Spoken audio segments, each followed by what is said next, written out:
Bonjour et bienvenue dans cette vidéo dans laquelle nous allons vous présenter le logiciel Iber qui permet à la fois de faire des modélisations hydrologiques et hydrauliques d'un bassin versant donné. La fenêtre principale du dit logiciel se présente ainsi qu'il suit.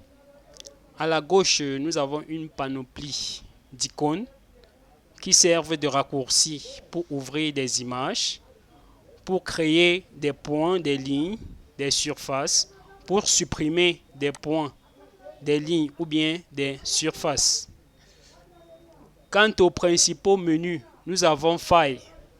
Ici, on peut ouvrir un nouveau fichier, on peut sauvegarder un projet, on peut importer ou exporter un fichier en fonction de son type de format. Le menu View nous permet de zoomer ou dézoomer.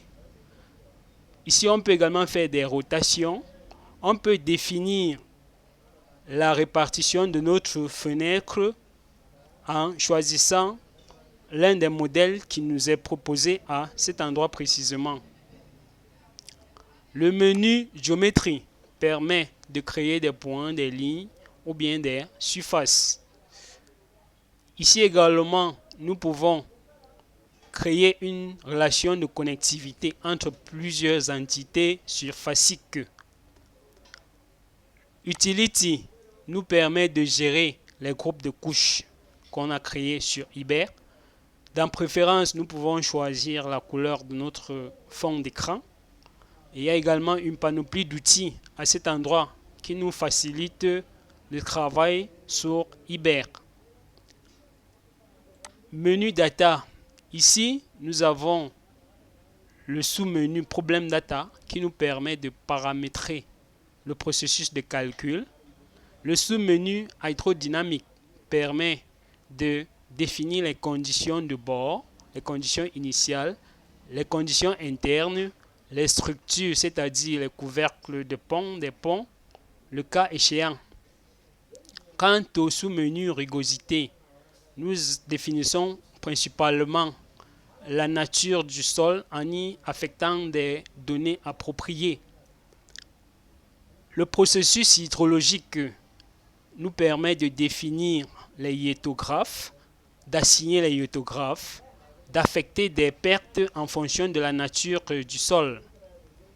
Le menu Mesh, quant à lui, permet de définir la taille des différentes entités qui constituent notre bassin versant.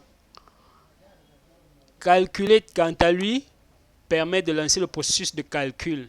On peut également suivre le processus du dit calcul en cliquant sur le sous-menu View Process Info.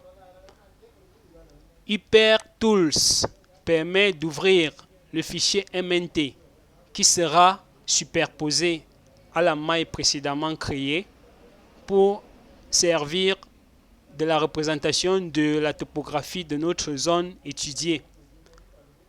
Enfin, le menu Help. Ici, nous nous intéresserons particulièrement à son tutoriel qui nous permet de réaliser de nombreux exercices qui ont été préalablement élaborés par les concepteurs de ce logiciel. On peut donc y créer des points, des lignes, des surfaces, faire des pré-traitements ainsi que des traitements de données préalablement collectées dans notre zone étudiée.